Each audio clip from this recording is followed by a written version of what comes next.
this big crowd. Thank you for coming out.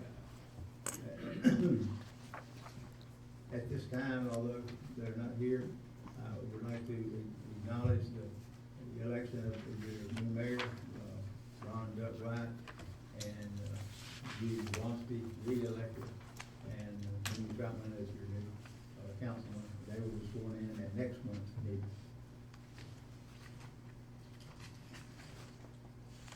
I now call upon Reverend Billy Rice, Associate Pastor of Troutman Baptist Church, for the invocation. If you all will please remain seated. Mr. Farmer's not here either. Yeah. All right, Reverend Farmer, would you please do the honors? You might put you on the payroll. Okay. I'll thank you. Let's pray.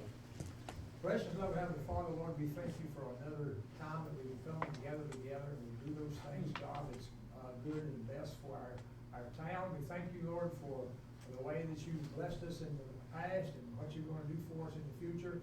Lord, we thank you for our school children, Lord, and how they've been blessed to win this national prize, God, for this car. And I thank you for that. I thank you for the way that you have blessed them, and the instructors, oh God, that they have. And I pray, God, that you go with us here tonight, and whatever's done and said, would it be, Lord, for the upbuilding of your kingdom, that things, oh God, would go in a way, Lord, that you would be pleased. And I thank you again, Lord, for this opportunity. And we ask these blessings in the name of Jesus. And amen. Thank you. Yesterday's record landmark headline proudly proclaimed, "Thank you, Veterans." Tonight, the Troutman Town Council proudly proclaims, "Thank you, Veterans Day 2." Since we were not here yesterday, to assist us in our Day 2, I've asked my good friend of 40 plus years and forever a Marine to share with us what the freedoms granted to all of us by the Constitution as amended with our guaranteed Bill of Rights means in battle, at home, and today. Pete's lovely wife, Vivian, was supposed to be with him, but she chose babysitting instead. At this point, Peter, the floor is yours.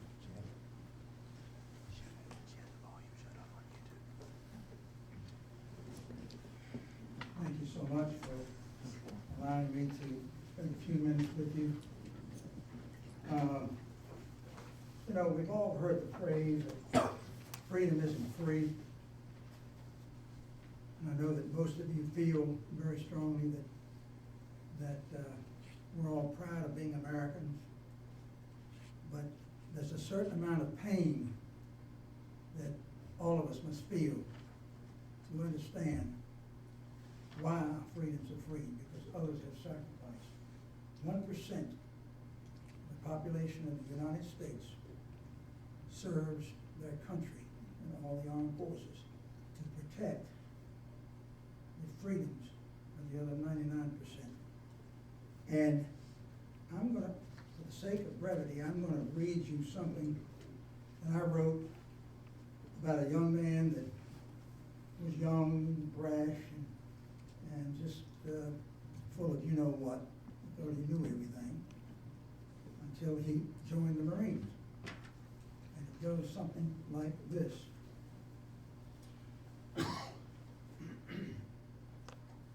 When I was 18 years old, I volunteered and joined the U.S. Marine Corps.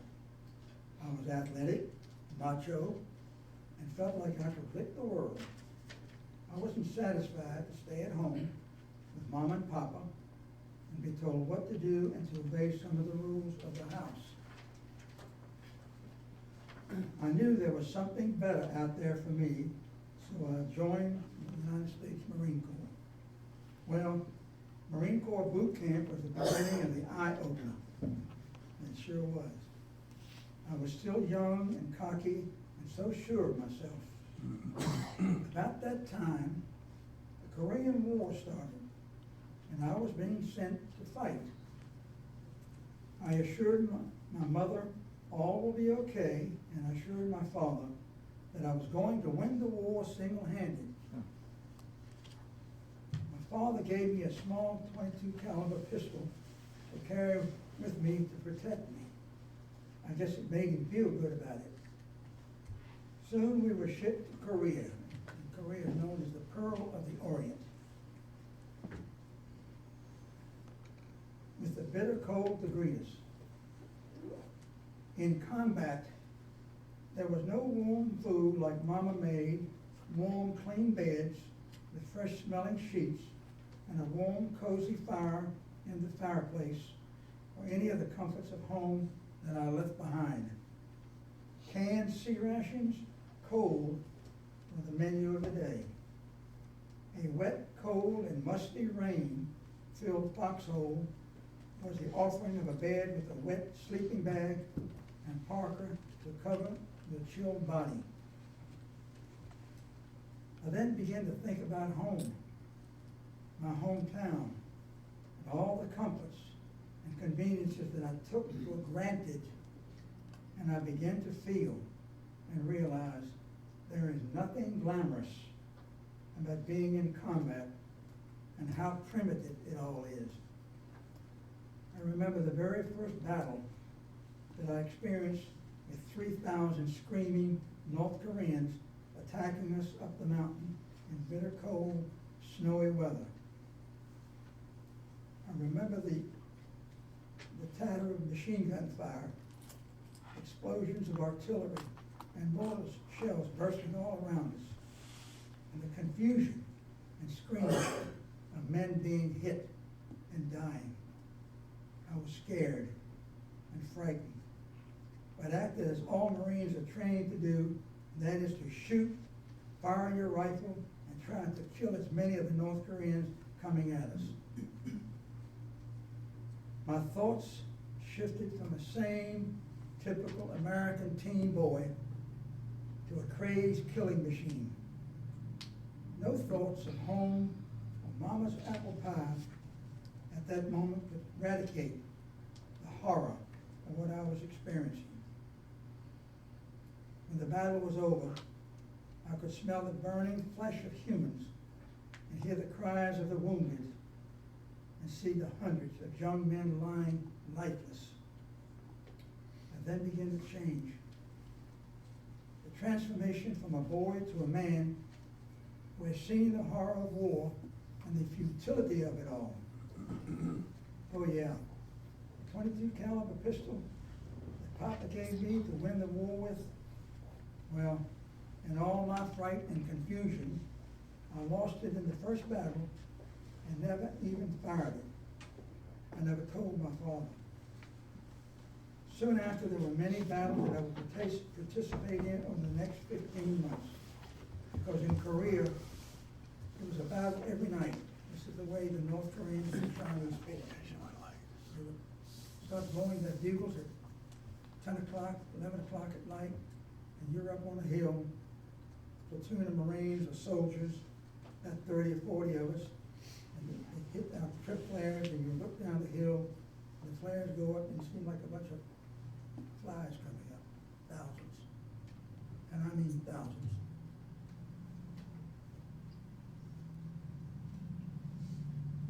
And the one big battle that I'd like to tell you about was the Chosun Reservoir. The Marines, the 1st Marine Division was asked by General MacArthur to go up to the reservoir and secure that area because the war was about over, supposedly. And the further north you go into Korea, North Korea, the mountains are higher and the bitter cold. 55 below zero, not counting the wind chill factor. And these mountains, there was only one way up. Small dirt mountainous road.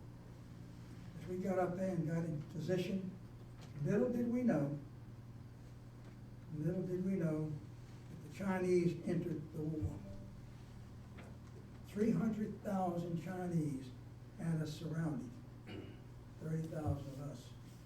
300,000. and there was only one way out, down that mountain road, on the way to Wonsan Harbor. The Marine general said, well, the enemy's in front of us, they're behind us, they're on our right flank, they're on our left flank. We've got them where we want them. Right. Needless to say, we came out of that, we lost a lot of men. We annihilated about 10 Chinese divisions, killing many of them coming out of that reservoir. Soon there were many battles that I would participate in over the next 15 months. The only change I experienced was the change in the weather of the seasons, as the killings and sufferings remained the same. And I came home wounded after my last battle.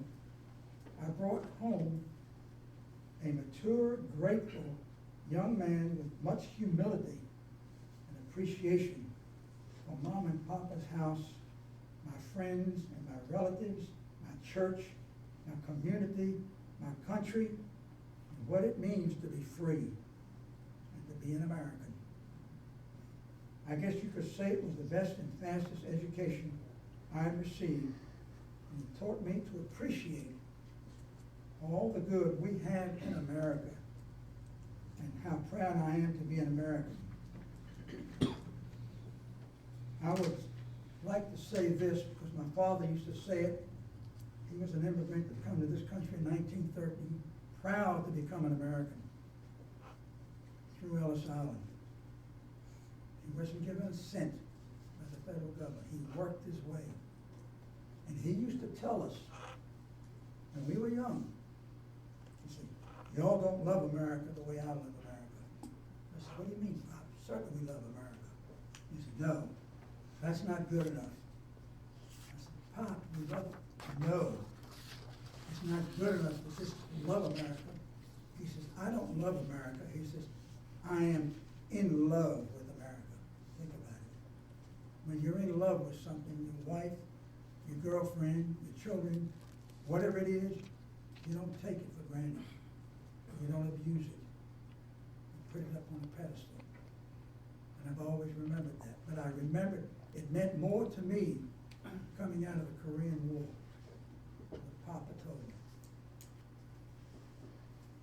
May we never forget that freedom is not free, and America is worth standing up for because others have sacrificed so we can enjoy our freedoms.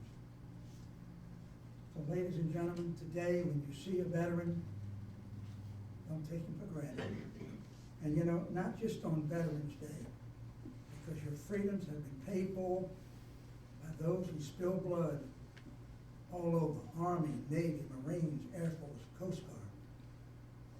So your freedoms and secured your freedoms. We thank him and let him know how much that you do care. Freedom is not free, folks. And America is worth standing up for. Our freedoms are being jeopardized today. And I've often said, evil will prevail if good people are not willing to stand up. I'm willing to give my life for America. I was willing to do it then, and I'm willing to do it again, because I've got the experience now. So let's all stand at this moment and show our appreciation, and let's do the Pledge of Allegiance, which is the wonderful flag that stands for all of us. I pledge allegiance to the flag of the United States of America and to the republic for which it stands, one nation, under God, indivisible, with liberty and justice for all. Thank you very much.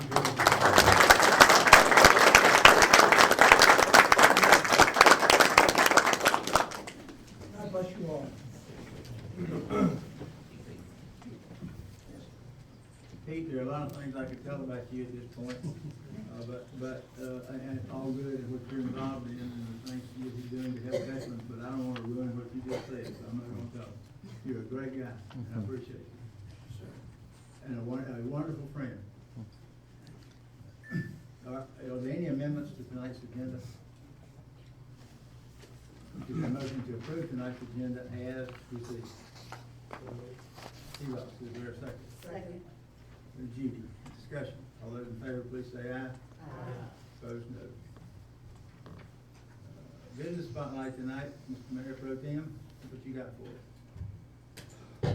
Thank you, Mayor. Tonight's business spotlight is Troutman Jury and Loan Company. Tried to convince them to bring some samples over. First of all, John Marshall is a respected business owner and community leader in Statesboro. He has worked in his family's farm business for over 50 years, starting in high school and continuing after earning his degree in economics at High Point University. His parents, BP and Alma Marshall, started Statesboro Jewelry and Loan in 1956 in downtown Statesboro. Presently, the family business has expanded into 2 additional locations, Statesboro Jewelry and Loan, Davie Avenue, and Troutman Jewelry and Loan. The Troutman Jewelry and Loan Company opened in 2010 and has 2 full-time employees.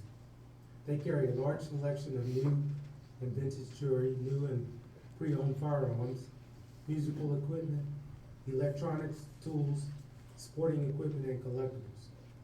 Their merchandise comes from wholesalers, loans, as well as they buy and sell and trade deals. They are known for making secured low interest rate loans and for their wide variety of new and pre-owned merchandise. Statesboro Jewelry and Loan has a team of exceptional experts to help with a variety of consumer good products like jewelry, firearms, etc. Here in Troutman, we have manager Rick Harris. Rick has been a business staple of Iredell County and surrounding areas for many years. Rick's background in jewelry started in 1982 while working as a local jeweler during high school. In 2006, Rick decided to join John and the Statesboro Jewelry and Loan team to bring with him and brought with him a reputation of trust and vast knowledge of diamonds, gemstones, and precious metals. Rick's enthusiasm for the jewelry and loan industry helped create Statesboro Jewelry and Loan's 3rd and newest location, which, as I mentioned, Troutman Jewelry and Loan. Rick and his team can be reached at 265A North Main Street, which is just right down here. I'll ask Rick if he wants to make a few comments.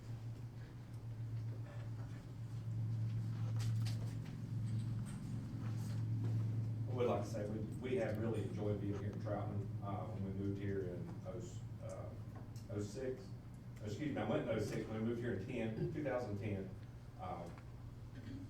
We had a goal set out, a 3-year plan, and Troutman got behind us, supported us. We were able to exceed that goal. We're looking forward to continued growth here. We really enjoyed it. A lot of customers and friends we've got to know. Thank you, Rick. Before you sit down, I want to read a certificate of recognition on behalf of the Troutman Town Council, town residents, and the greater Troutman community. Mayor Albert A. Richardson and Mayor Pro Tem T. Ross Young recognize Troutman Jewelry and Loan Company as the business spotlight of the month for providing collateral loans, pawnbroker services, and great deals on merchandise to Troutman community residents, and for being an outstanding community partner this 12th day of November. Thank you.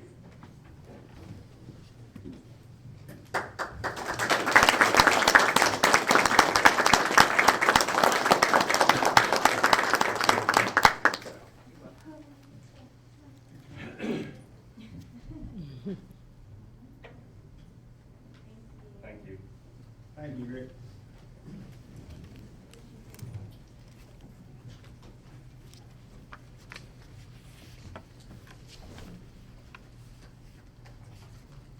The educational spotlight tonight is on a rather fantastic award that was earned by the Career Academy Technical School CATS Auto Tech Program.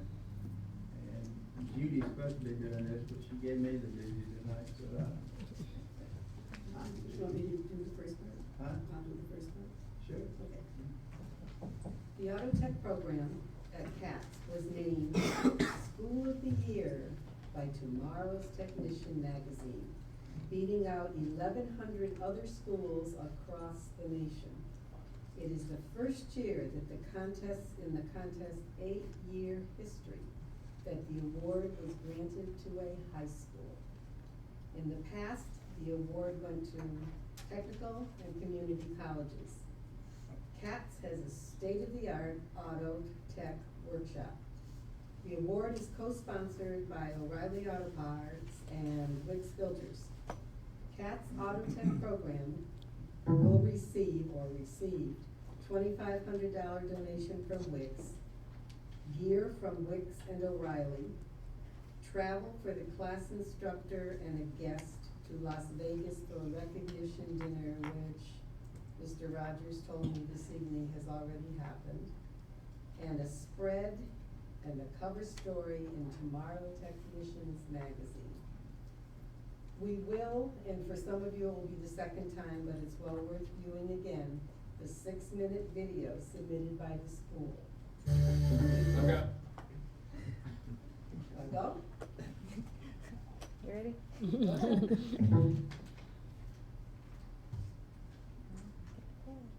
A passion of working on cars, working on anything with a motor. It's just a lot of fun.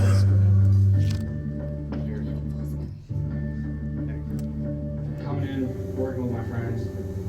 Just overall, a great place to be at. Experience in actual field versus just learning about a field and not actually doing anything. Our program, basically, we come in and basically we teach the students real world experiences. We do that so that we can prepare them to go out into the work field and be successful. We're all ANC certified master techs. We've all got a lot of real world experience. Most all of us have worked in a franchise dealer and independent garages. And so, you know, we come from the industry so we can train the students to get ready for the industry. We have a 43,000 square foot shop building that we are able to work in. People come in are blown away by the facility. And then what the students are able to do while they're here is another thing that just usually knocks people back. And I have people to come in and say, man, I can't believe this is a high school program. I'm 5 today. I have my ATC uniform shirt on. I have my work-free pants. My shirt's tucked in. I have my boots on. I'm ready for class. Ready for work. Our instructors are real knowledgeable about all their fields. We got a top-of-the-line shop out here. It's got everything that we need from our electrical phases, brakes, everything we need to know to work on the vehicles we're going to be put into. In this program, we do things a little bit differently. We have a large shop set up, and we actually have students operate it just like they would in a dealership or an independent garage. They actually, when they pull a vehicle in, they learn to write a repair order. Repair orders sit on the vehicle. If there's any time a part is needed for the vehicle, they go directly to the parts counter. There we can bill it out just like we would in a regular shop. So they actually get a real world feel for how an automotive shop works before ever leaving the program. It gives us knowledge of organization and how to apply ourselves. Like, you know, if we take something apart, we know how to put it back together. Our shop has equipment that some of the dealership employees come by and they are very excited when they see it because they don't have equipment that nice in their own shop. We also got the parts department. It's got about any kind of part you want. If not, we can order it. We got guys from the class that works at the department. We do stock quite a few parts here at the school. We use it every day. We have to go get parts for our cars and everything like that, just like a regular shop would.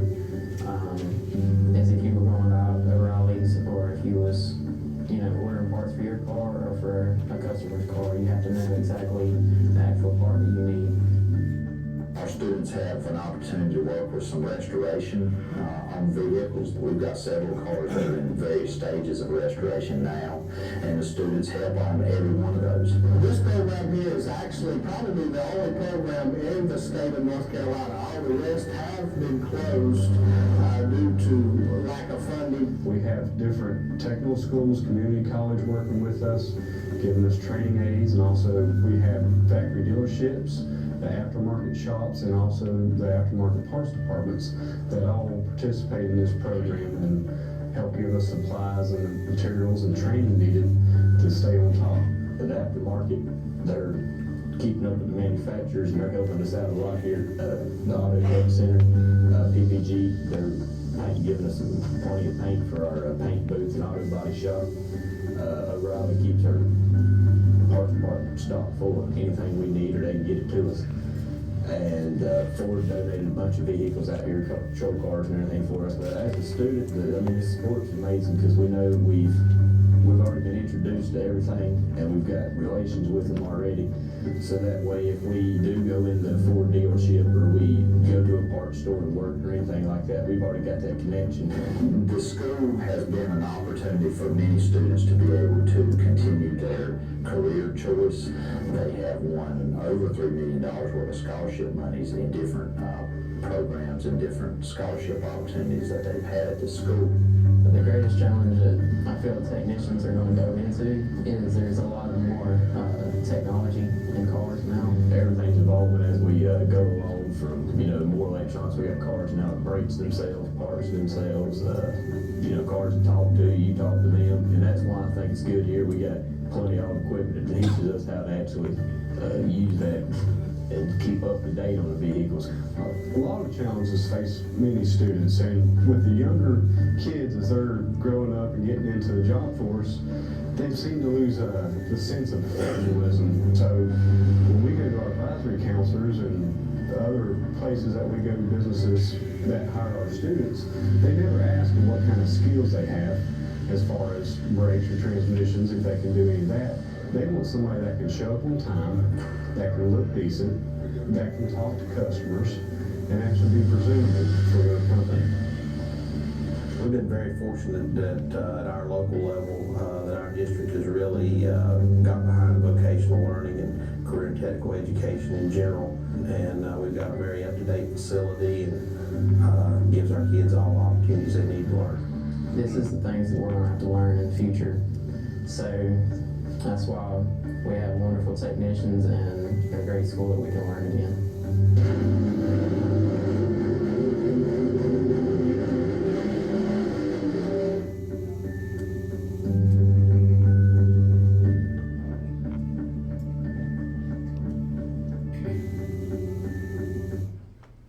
I'd like to introduce to you the principal of CATS, Mr. Rogers. He will come up and introduce to you each of the instructors by name and they will share with us the trophy this evening. May I say one more thing? All right. The auto tech class is now in another contest, correct? Quaker State's Best in Class Challenge. It features the auto classes from across the United States that are restoring, tuning, and customizing a pre-owned car into a showroom-ready vehicle. It's a 2003 Impala, which I saw maybe a week and a half ago. Pretty bad shape. The students in the Auto Tech Center are up against schools from Atlanta, Orlando, Chicago, and northern New Jersey. Each of the 5 finalist schools received a 2003 Chevy Impala, and I understand a 2000 gift card from AutoZone to buy supplies and parts for the competition. They have to fix it up, repair it, and present it. Piece of cake. Mayor Richardson, members of the town council, we're here again, and it's an honor. We could not, or would not, been able to do what we have accomplished if it had not been for this town board and the community. Because you had the opportunity to not let us have that building. And I will always say when I talk about this program, I always give a shout out to the town of Troutman. You made it possible for us to be able to accomplish the things that we are accomplishing. I feel like Dean Smith, Mike Krzyzewski, some of those ACC coaches, because I've been in Troutman now 5 years. This is my 5th year. And I have to add to my resume 2 national championships. Makes a total of 4. I got 2 when I was at state school, and I've been able to get 2 down here. But let me be clear about that. I didn't do a thing. I supported them, I guided them, and directed them. These guys right here are responsible for the success of the program that we have at CAPS. And you guys, right there, are also responsible. And we say to you, thank you very much. We hope that our school has represented the town of Troutman very well. If not, we will go back and practice. Here's one thing that I can guarantee you, and I'm putting pressure on these guys, but we'll be back if you invite us back, because we're gonna win the Quaker State Championship.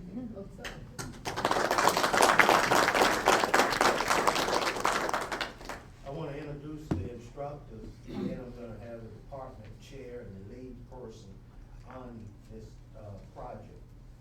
Start down at the end with Shane Fox, Ashley Pope, Justin Bennett, Rusty Parker, Dwayne Troutman, and Gary Rainey, who's not with us tonight. These are some great guys. Their hearts are for children and the success of children. And I have certainly enjoyed having the opportunity to work with them. They are a fine group of young men, and they most deserve the recognition, the award. More importantly, the children are being successful, and that's what it's all about. It's not about this trophy. It's good to get those, you get a lot of recognition, but it's really about the children and making them and providing them an opportunity to succeed in our world today. Now, one last thing, I'm gonna hold Chief Seth to his promise. He came over and told me, he said he's gonna have to donate me a car. He was tired of the police car, he was tired of seeing me ride around in the Mooresville police car. And we certainly welcome that, okay? But Mooresville has been good to us, but you guys have been great, and we appreciate it. Mr. Pope? I won't say very much, but I would like to say once again, thank you for the support from the town of Troutman. If it had not been for the support of the town, as well as the business community, we wouldn't have a school right down the road, much less to be able to win School of the Year awards from it. So I want to thank you first and foremost for that. The other thing is, we went to Las Vegas to accept this award. We were fortunate enough for all the instructors to be able to travel, and we went to the world's largest automotive show. I've heard in print, saw it in magazines, you might watch some TV car shows, they talk about SEMA. Probably never heard much about APEX because that's part of an automotive parts supplier and manufacturing branch for services. But it really is the world's largest car event that I've ever been to. We walked 30-some miles through this event and didn't see but a small portion of it. Wow. We made a lot of great contacts there. We were promised several $1,000s in equipment that some people were willing to donate to our program. I talked to a lot of people that are interested in offering some scholarships to our students. So this award brought a lot more with it than just the winnings that we got just from the award. So that's something to look forward to for our students for many years to come. I think this was a very, very well-deserving award for our students. And hopefully for our school that we've represented you well. I brought a couple of copies of the book that they actually hand out while they're at the show. I'm going to leave a copy with you to look through on, I believe it was the page 57 Wednesday when they put our pictures on the back, and I thought that was a nice touch to show the world something that came from Troutman, North Carolina. So thought I'd pass that along to you, and once again, thank you. Our mayor would like to make a presentation. Yes. Come up, Mr. Rogers. Please away. This plaque says pretty much what Jeannie's remarks were, and about how proud we are of you guys. You know, Troutman did give up $15,000 a year in taxes to say yes to you folks, and I think it was one of the smartest decisions this board has ever made. You have brought that back many, many fold in publicity that we could never pay for, we could never get, even if we paid for it. So, I mean, this is Troutman. I mean, this is fantastic. It's great. Thank you, sir. Yes, sir. Thank you very much. Thank you.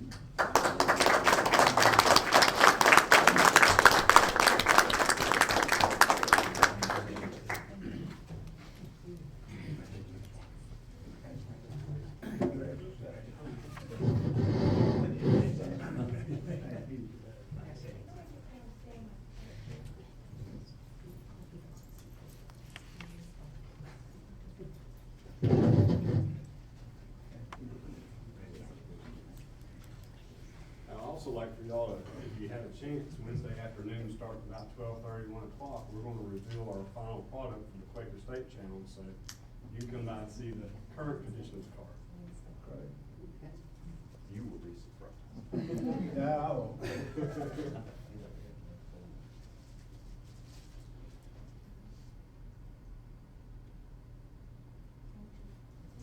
Thank you.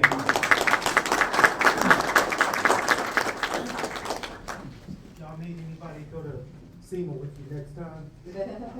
I'll volunteer. Okay, we go back, I'll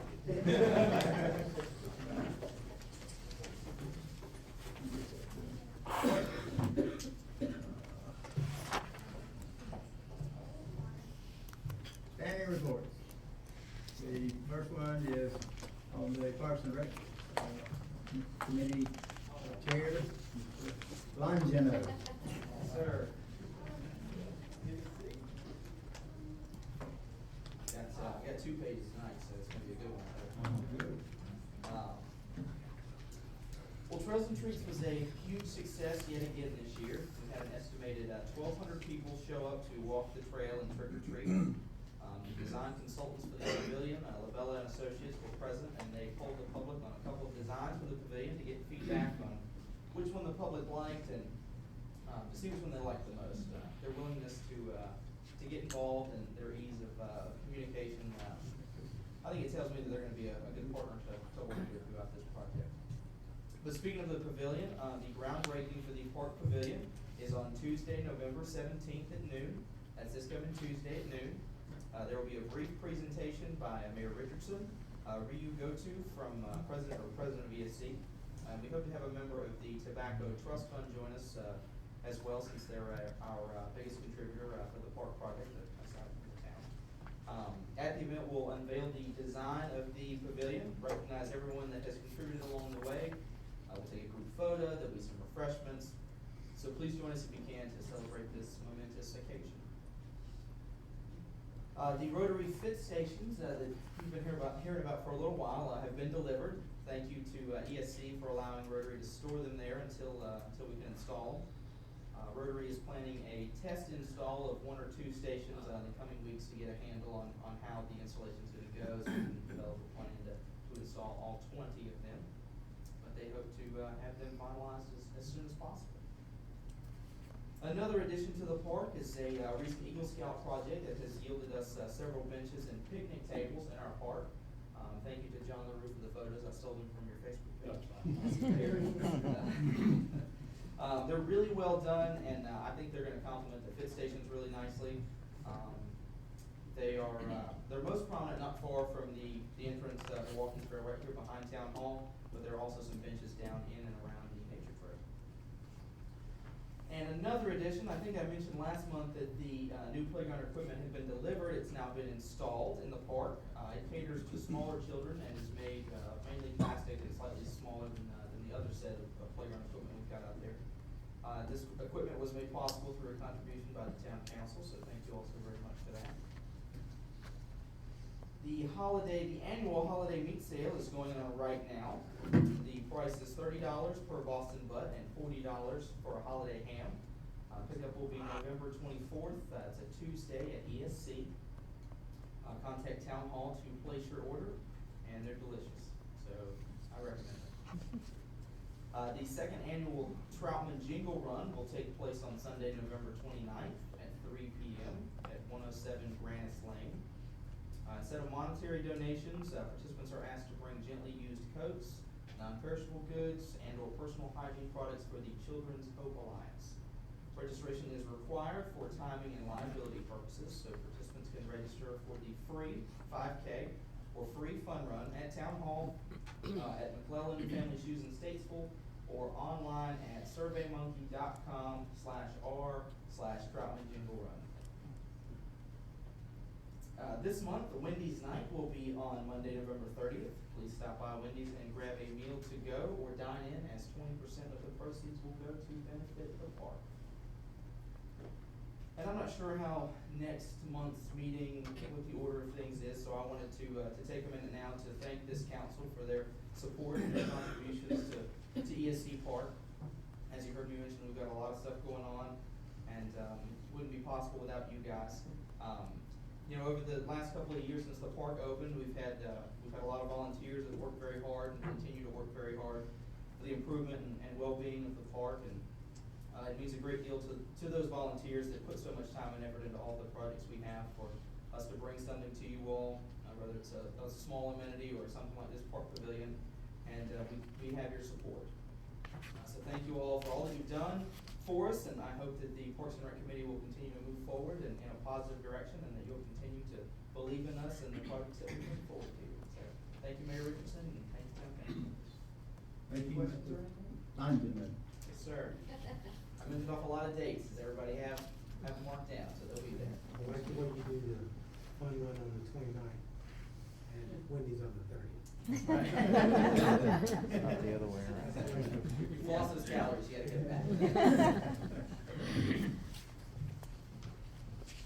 Next is Miss Rebecca Lopez, Program Specialist for the J. Hoyt Hayes Memorial Troutman Highway. Rebecca? How are you guys? Great. Hope you guys all had a happy Veterans Day. I know we did today to kind of catch our breath.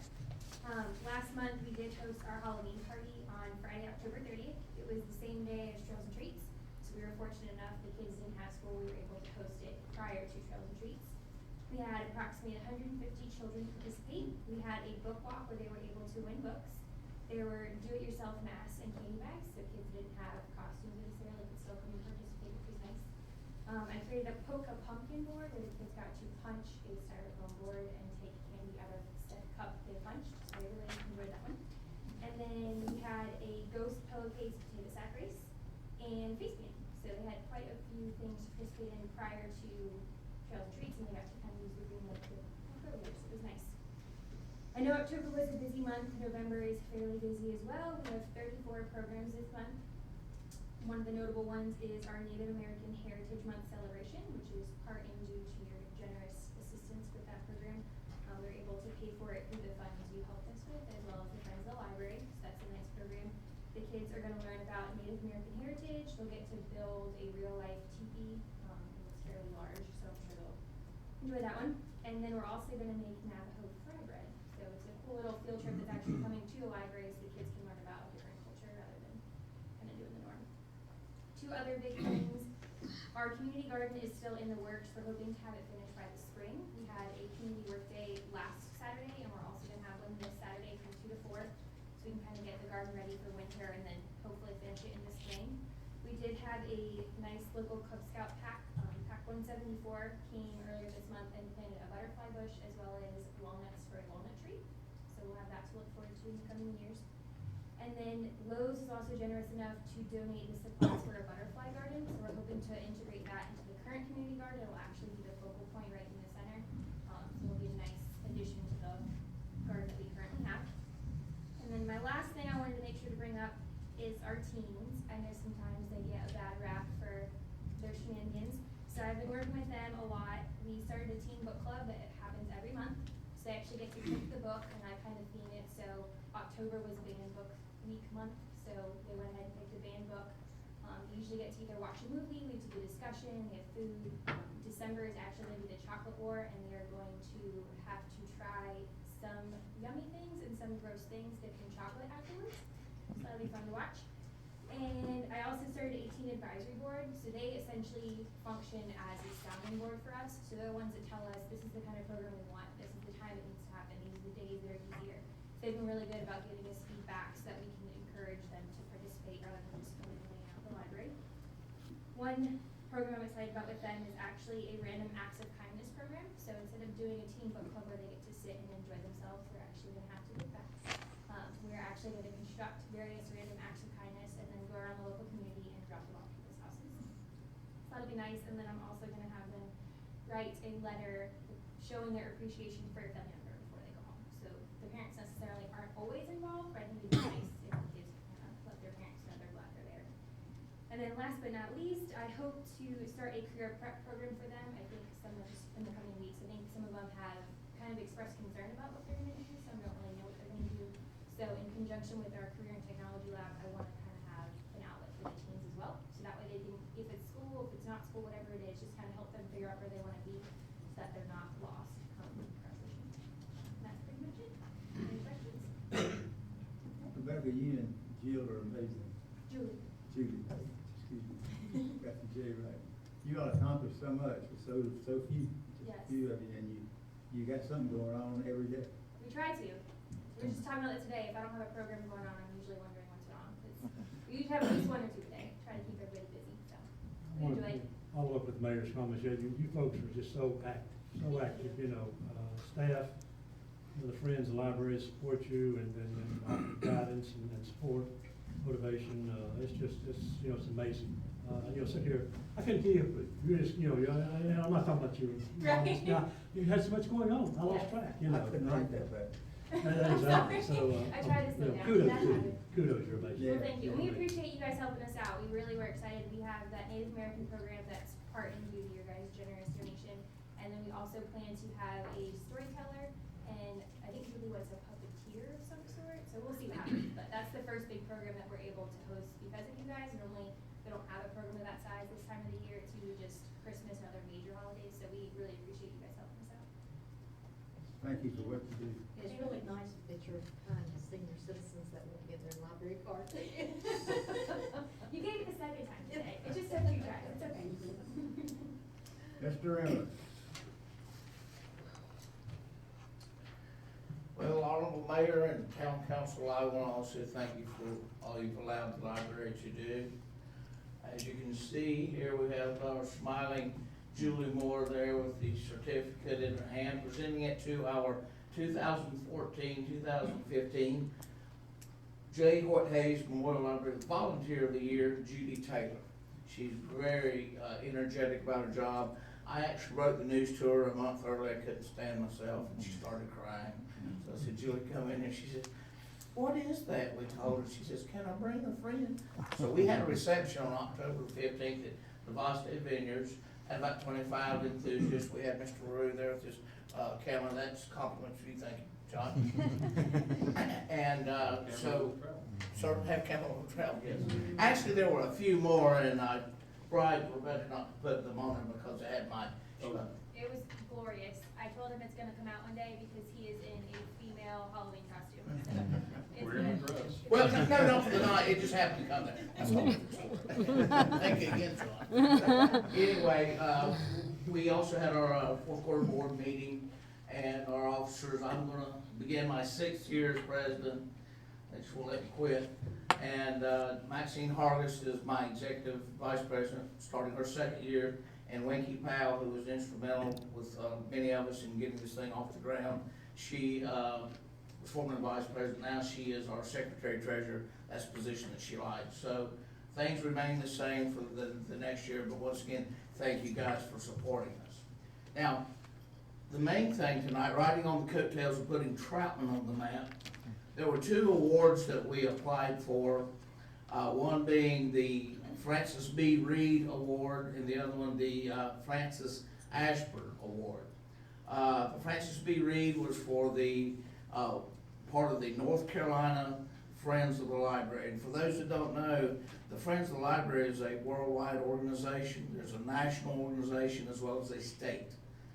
Over 430 Friends of the Library in all 100 counties submitted a dossier and their accomplishments.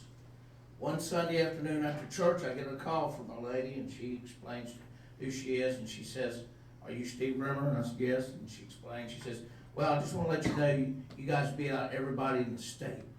And she said that's quite an accomplishment because most of the Friends of the Libraries come from main libraries. And just to let you know, last year's winner was Chapel Hill Memorial Library. So that's pretty big. It was based on a lot of the stuff that we do, our fundraisers, the small amount of people that we have that are active with the budget that we raise. And thank you guys once again for helping us with special projects. So that, like the Cats team, that's putting Troutman on the map. I mean, that's pretty distinguished award. So on October the 24th, we were presented a cash check and some notoriety throughout the state publications of little tiny Troutman's very energetic Friends of the Library. So thanks to everybody that patrons us, and maybe we'll do it again. However, the next week I did receive a honorable mention for Maxine Hargis, who I had nominated for the Volunteer of the Year for the state. So we actually got honorable mention for that. So between Cats and the library, Troutman rocks. Any questions? Congratulations. Thank you, Steve. Any comments from the audience tonight? Anybody got anything on their mind? I just wanted to pass along, I wasn't sure, I heard this morning the crossing guard collapsed down here at the Troutman Middle School. And I saw, and I can't confirm that I saw this on Facebook, that she passed away today. So I just wanted to let everybody know that keep them in their thoughts. Thank you. All right, yes. Yes, sir. My name is Paul Bryant, and I live in the Falls Cove community. I wanted to take a second to say thank you to Troutman, to Ann Bailey, and to the Public Works Department. On the 29th of October, you may remember that those few days at the end of October before you had your Halloween party, it rained every single day. We had inches and inches and inches of rain. Earlier in the year, one of the contractors working in Falls Cove, you know, we've had how many houses built in there, 40 or 50 homes built in the last 2 years, decided they would cut a 3-foot hole in the middle of Streamwood, the main road going into our neighborhood. So it's 3 foot long and 18 inches wide. It's square, you know, beautifully cut with a saw. And of course, Troutman patched it twice, and twice, with the traffic coming in and out and the rain, all the stubble was kicked out of the cold patch. I found it at 25 miles an hour in my car when it was full of water and I couldn't see it. And I had a few words to myself, and I went like this in my car. And like any good citizen, I immediately stopped and took a photo of it. I pulled over to the side of the road and sent Ann an email. It was nice, but it was one of those emails. I understand that she got 2 other emails the same day from neighbors, and before close of business, on the 29th, that hole had been patched, and permanent patch had been ordered and will be applied shortly. Tomorrow. So, thank you, and my car appreciates it. And I'm sure that there are many others that have hit that silly hole from time to time, or run up on the curb trying to miss it. So, again, thank you for your prompt attention to it, and continued attention to it, and hopefully we'll get it resolved completely in the not too distant future. Anyone want to see a picture I have? No picture needed, Paul. Okay. Thank you so much. Again, I appreciate Paul bringing that up. but absolutely. Adam says it will be tomorrow. Yeah, see there? Say. And the same day they fixed it, now tomorrow they're gonna do it right. I didn't know you had that much influence. Vital did you? fix. We can't get something out of town hall. And I will tell you, that would never happen in Philadelphia. You're right. John and Paul, if you'll sign in on the comment sheet that you did speak. I'm sorry? If you've signed in on the comment sheet that you did speak, I will. appreciate it, thank you. It's great to hear all these great things about Trump. Anybody else? The next item on the agenda is the consent agenda. These items are considered to be routine by the town council, and they will be approved all in one vote, and no separate discussion, unless the mayor or a council member so request. Each event will be, in which case the event will be removed to be discussed under new business. Today or tonight, there are 7 items in the consent agenda. Does the council member wish to have any item removed for discussion? If not, is there a motion to approve the consent agenda as listed? Adrian, second. Sally, discussion. All those in favor, please say aye. Aye. Opposed, no. Next is a presentation by Mr. Matt Braswell with Martin Starnes and Associates of the town's 2014-2015 budget year audit. Mr. Braswell. Good evening, Mayor, members of the Town Council. Thank you for allowing me to take some time out of your meeting tonight. I'll try not to take up too much of your time, but just wanted to go through your 2015 financial statements. Just keep it on the same positive with that going on. It's gonna be hard to it's gonna be hard to follow all that up, but I will do my best. Just some audit highlights. We issued an unmodified, which is a cleanup rating, which means your financial statements are materially correct in accordance with GAAP and generally accepted accounting principles. Very cooperative staff. I want to take a minute just to thank Steve Shute. He is very, very good to work with, very timely response, able to get us everything in a timely manner. And also want to point out, we come out fairly early to do your audit in July, and so the year had basically just ended June 30th. So for him to have everything together and everything in an orderly manner, for us to do the audit toward the end of July or middle of July, really says something how hard he works at what he does. So I just want to thank Steve for everything he does for the audit. Implementing GASB 68, just want to touch on this. It's a new standard. Basically, if you've heard it, if you've not heard it, the main thing you need to take from this is it is the Town of Troutman's portion of the state retirement system, local government employees retirement system, ledgers retirements. GASB 68 came out and says that each municipality and county needs to carry either the asset, which means if it's overfunded or fully funded, or if it's underfunded or a liability. So currently, it is funded at about 101%. So right now on your financial statements, you have a pension asset for the Town of Troutman's portion of the pension asset. And so it's audited by the Office of the State Auditor, State Treasurer. So that information is given to us by Beth Wood, the State Auditor. So that information is in your audit report for the 2015. So it's a new standard, it's a new accounting principle, and so your financial statements reflect that.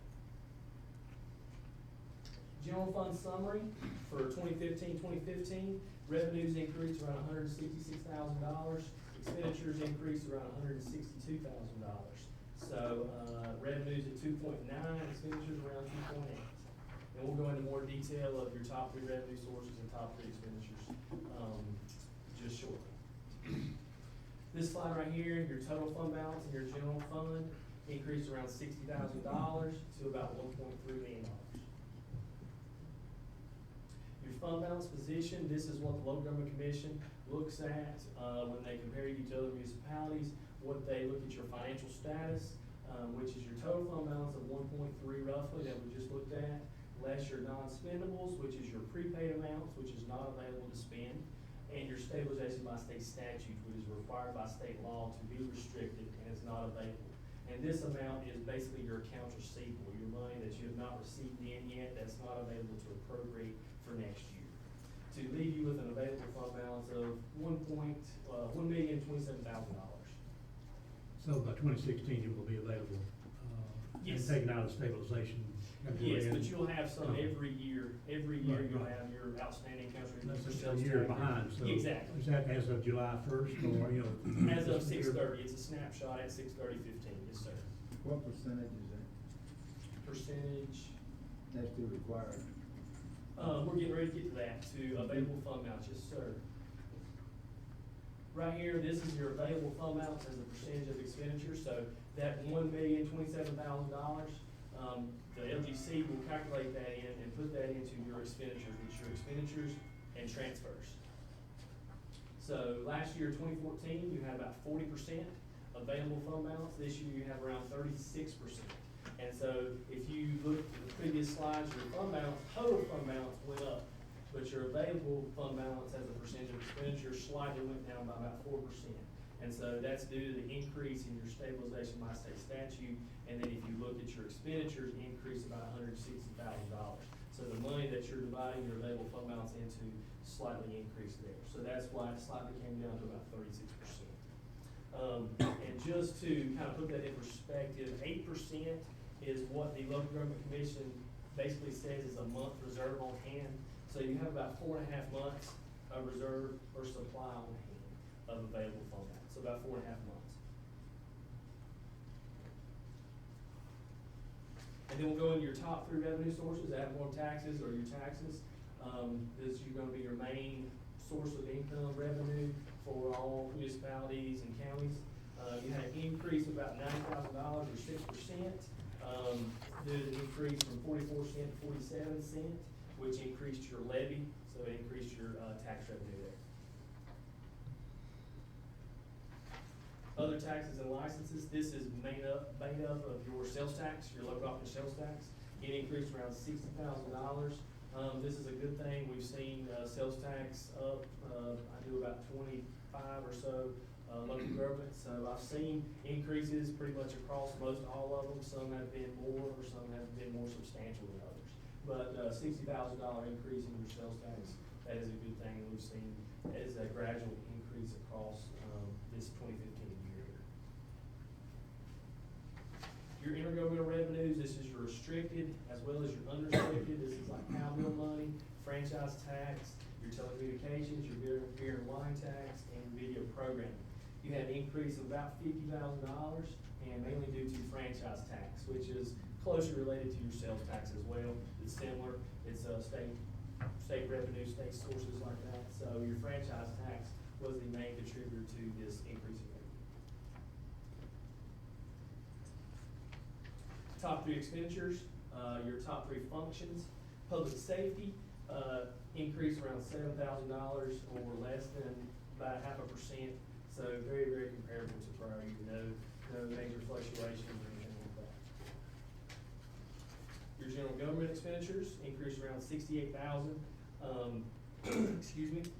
Due to increase in your planning and zoning department, you had additional contract services in the 2015 year. It is what caused your increase in your general government. Your streets and public works, this is made up mainly of your POW bill, your street maintenance, different things like that. They had an increase of about $45,000, mainly due to increase in just operating expenses and street maintenance or your POW bill expenditures.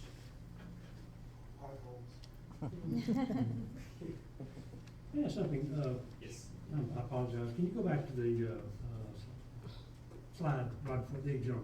You Yes, sir. mentioned the governmental planning and zoning. Can you be just a little bit more, comment on that just a little bit more, please? Contracted services increased. That may be for possibly. I can jump in. It's the UDO update and the Highway 21 study. Those two. Okay. Different studies, or different plans, different things like that that you're trying to do within the town. Thank you very much. Okay, thank you. Yes, sir. Public Works, that went up, mainly operating there, cow bill expenditures. And then just to touch on your water and sewer fund, your unrestricted net position, and what I like to say on this is your available fund balance if you want to compare it to your general fund, for example. So you have available fund balance or unrestricted net position. about $550,000. And if you want to compare that to prior year, it was about $322,000. So you had an increase of about $230,000 to your unrestricted net position. Depreciation expense, very, very comparable to prior year, at about $413,000. Cash flow from operations is close to $500,000. And if you want to compare that to the prior year, cash flow from operations was about $370,000. So you had an increase of about $115,000. And what I like to compare that to and look at cash flow, you gotta have cash flow, pay your bills, different things like that. Cash is king. We like to look at, make sure you cover your debt service, make sure at least your cash flow from operations covering your debt service payments. And so your debt service for 2015 was around $267,000. So your cash flow from operations easily covered that. So that's one ratio percentage I like to point out there. So that's your water and sewer fund, just some highlights there. Any questions, comments, anything you'd like to touch on? The passage of going back to, I guess you might say going back to the old way you used to do it, the state sales tax distribution. How's it gonna affect us next year? Can you speculate on that? The way they're talking, it's gonna impact rural, different areas, different things like that. I don't think it's gonna hugely impact how your sales tax is remitted and different things like that. I don't think it's going to negatively impact the way they're calculating it. I think it's just gonna possibly help out more rural type areas, just where sales tax, it's gonna be slightly, looks to me, maybe possibly a little bit redistributed, but I don't think it's going to dramatically impact, say, town Troutman or, municipalities. That's my interest. I mean, obviously, I'm happy to help the rural challenged areas, but I hate to do it at Troutman's or more prosperous communities' expense.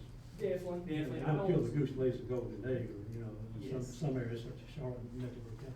But anyway, back to, I just wanna make sure that we are not impacted negatively from it. I don't think you will see a huge swing there.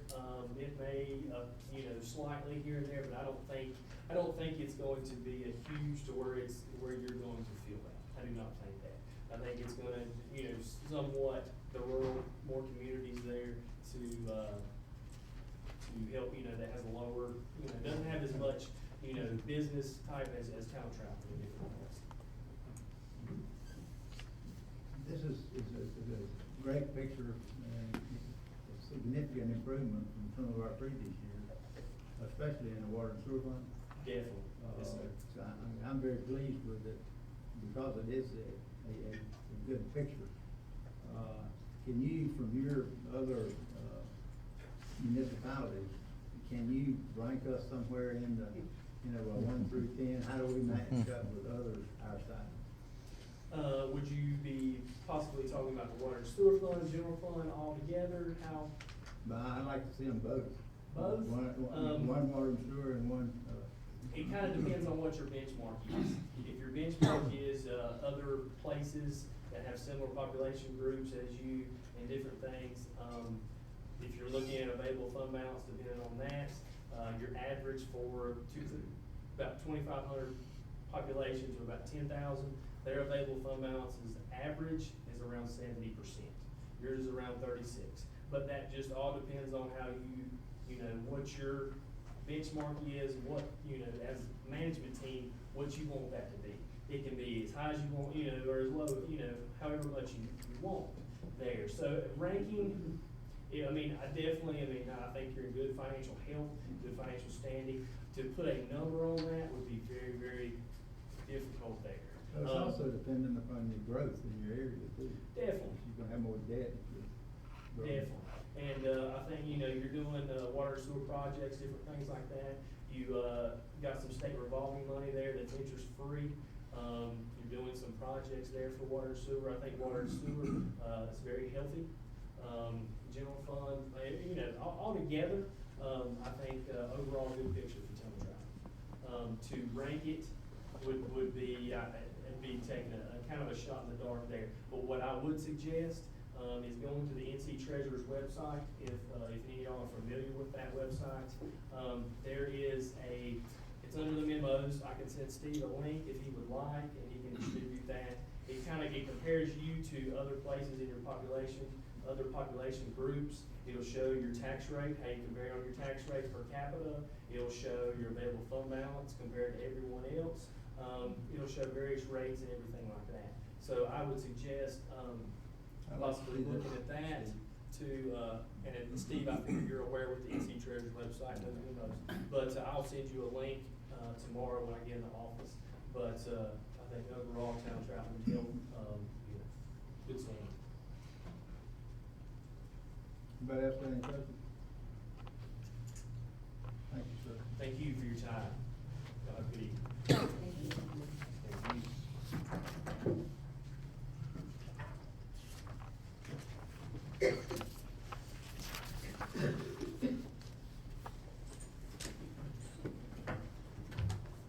The next item tonight is consideration of two building facade changes. First, the Limelight building facade. Eric? Thank you. Limelights has recently purchased 694 South Main Street. The property is currently zoned heavy industrial and includes a single-family home.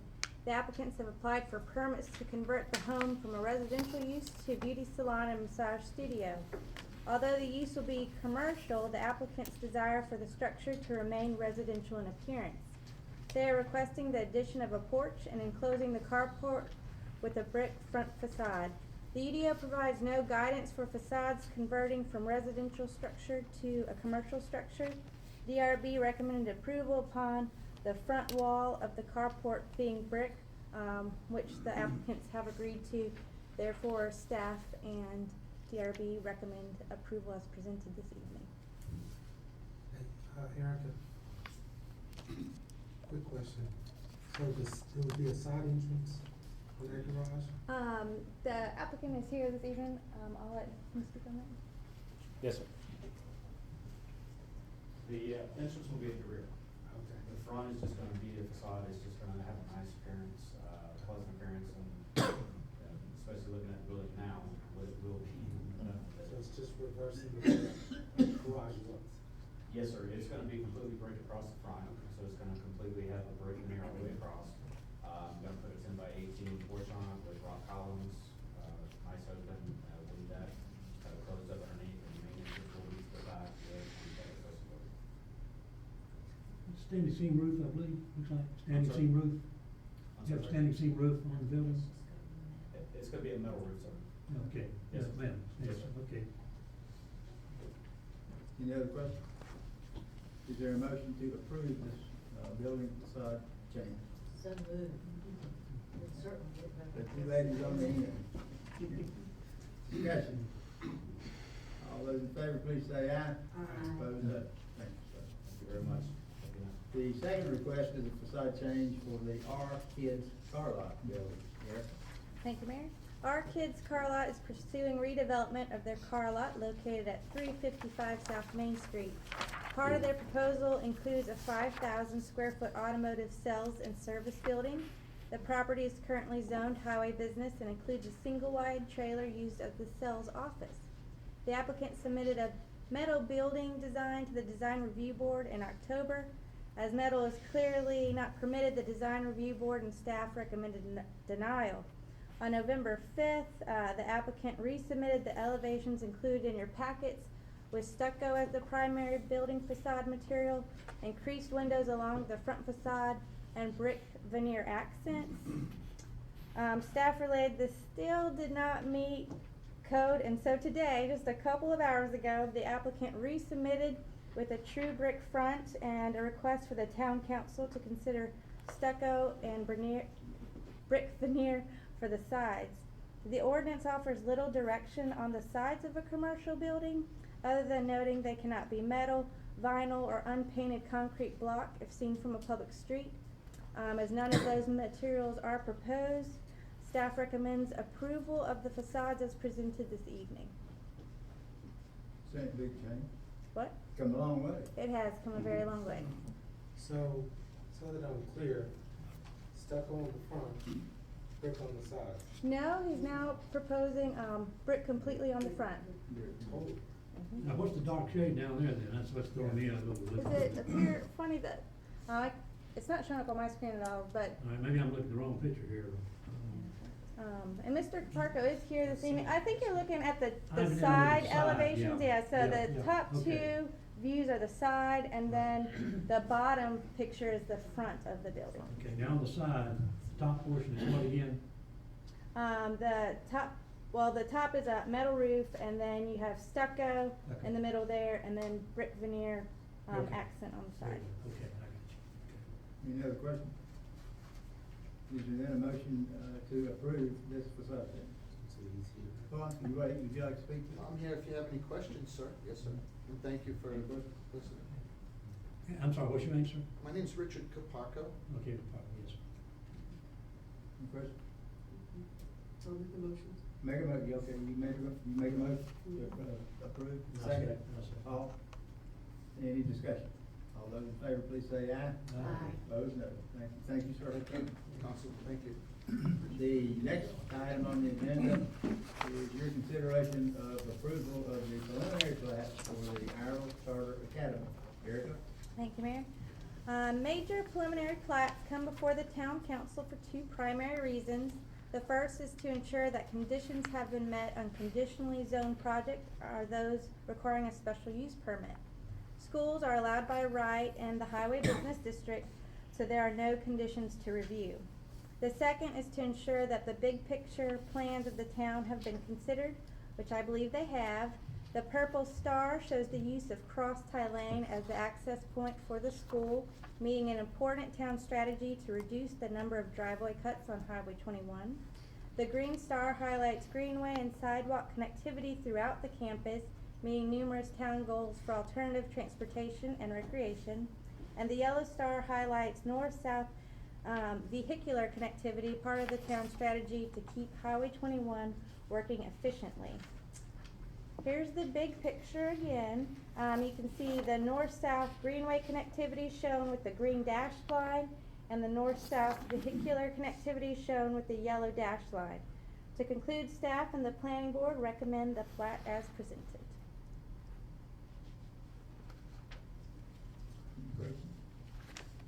Too many questions, right? Less and less minutes. So,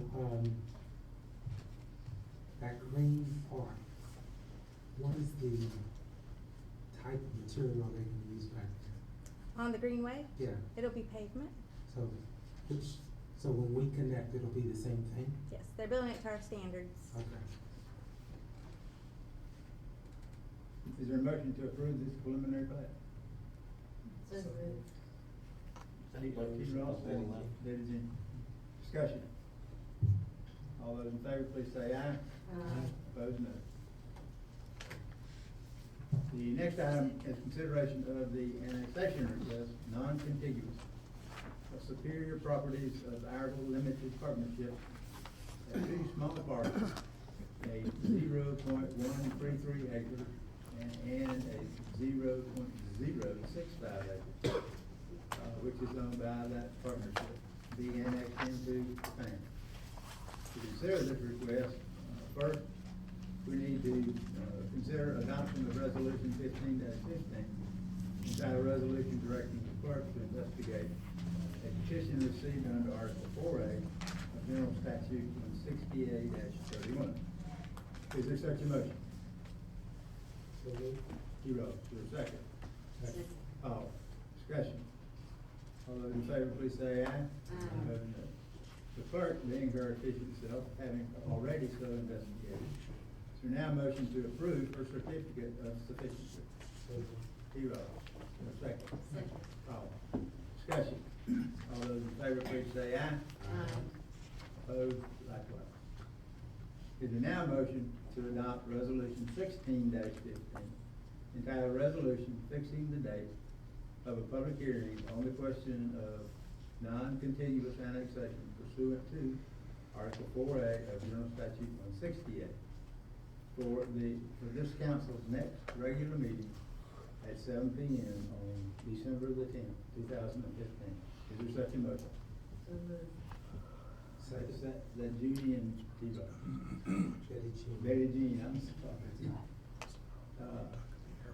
Any discussion? All those in favor, please say aye. Opposed, no. The next item is consideration of acceptance of grant funding in the amount of $14,825 for police department body camera. No match required. Is this correct, Steve?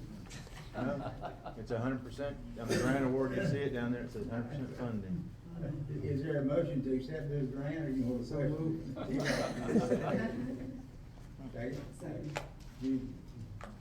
Discussion. All those in favor, please say aye. Aye. And opposed, likewise. Are there any other comments from the council? I have something. I had the pleasure of going to Raleigh this past Saturday and watching South Iredell complete, their volleyball team complete their journey, on the road to winning the North Carolina High School Athletic Association, Division 3A state championship. They were perfect in the North Piedmont Conference this year, 14-0. They only lost one match or one game. No, really it's match. They played 3 games per match. They lost one the whole season, so their overall record was 27-1. I guess I've missed this in the newspaper somewhere, but my husband assures me that he read it. And I believe there are 4 seniors on that team that have signed with Division I colleges. Wow. And it was a phenomenal match to watch. Asheboro was the eastern part in the finals. They're the Eastern Championship, and South Iredell was the Western. But they never really had a chance against South Iredell. The highest score points that Asheboro had scored was in the very first game, and it was 25-14, South Iredell. The second one was 25-11, and the third one was 25-9.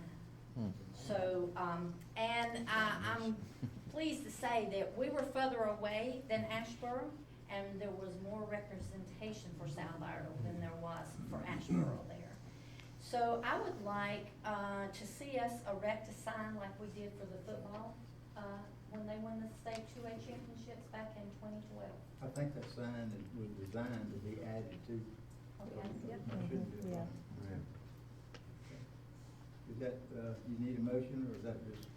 We were just gonna do it. Just do it. Just do it. I think the acclamation, and you've got permission. Just do it. Just do it. Any other comments from the council? Thank you, Sally, that was good. Yes, it was. Thank you, Joe. From the manager. Thank you. I'm gonna first turn it over to our Public Works Manager, Adam Lippert, to talk about our new holiday decorations. We started today, putting up the new wreaths, and it's a little more involved than we thought. It's mounting brackets and everything on each pole, but this year's the only year we have to do that because they're made to be permanent. So it's gonna take a little longer this year. We got all the brackets mounted today, and the wreaths should be going up first of next week. So, and then after that, we'll continue the regular Christmas decorations. I'm down a man, as you guys know, so we're slammed and covered up, but we're gonna get them up in time. But just wanted to give you guys a heads up what was going on in case you saw nothing on the poles right now. So we'll have the wreaths up there the first next week. These are our new wreaths. Yes, sir. Yes, sir, they are. Yes, sir. They best be. I'm sorry? I said, they best be our new wreaths. I hope they're new. Well, they look new. We'll see. If they're not, Betty Jean ain't leaving the board. She can stay where they are. Yes, sir. Well, we counted them. We got all 23 of them, so we're good. We're good to go. We'll get them up. So anyway, just want to let you guys know. Thank you. Yes, ma'am. Next, I'd like to turn it over to Erica, who has a few things to say. I'd like to publicly thank Adam and his Public Works team for installation of the Greenway stairs and Park Toddler Playset. I was looking at some minutes the other day, and those stairs were first talked about 10 years ago. So thank you for getting that done. The stairs would have cost the town approximately $3,000 if we would have had to contract the project out, and the playset would have cost, the park playset would have cost approximately $1,500 for outside labor. So, thank you for that. It doesn't get you a raise though. I don't know, I'm sitting here thinking, maybe that's the next thing. We'll send you a Christmas card. Thank you, that'll go a long way, I appreciate it. The only other thing I have to say, and I'm not going to repeat all of the dates that Justin presented earlier in the meeting, except to remind you of the groundbreaking for the pavilion next Tuesday at noon. The only other thing is a Christmas tree lighting Thursday, December the 3rd at 6 p.m. And we want to thank Troutman Grange. They're doing all the refreshments this year, and that's a huge thing. We appreciate that. So December 3rd at 6. That's it. One thing. Matthew's got one thing. Real quick. My sister's house is having a 5K fun run November the 20th. It's been on Facebook. It's posted up here on here. It's November the 20th at Zootastic. What's nice about it is you pay your entry fee, you do a fun run or the walk, and then after everything's done, family jumps in the car. It's a fun run through the Christmas lights, so it's family jumps in the car and gets to ride through the Christmas lights as well after it's all done, and I think it's a good way to kick off the Christmas season.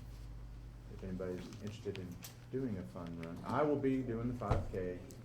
The animals will be pinned up. Do not worry, they will not be out running around. If they were, I'll probably get done 15 That was minutes. my next question, only because they were out the other day. Yeah, they are. Yes, they get out. This year they're pinning up certain areas because the safari run that they had, they were out. Some of them were 6 o'clock in the evening, 6 p.m. And if anybody wants to volunteer, that's great.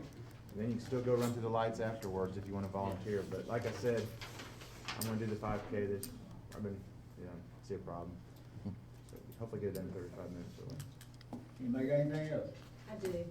I want to address the board on the Christmas decorations as y'all go into your retreat, because this is gonna be pretty, but we did not include new ones for the depot, because they will get through this season, but I don't think they will carry through another season, and that won't be nearly as expensive if Kim can get the discount that she got us this year on all of them, but it's just something we really have to watch after it's all put up this year, to keep that in your mind, so that we watch your I'm sure we won't forget.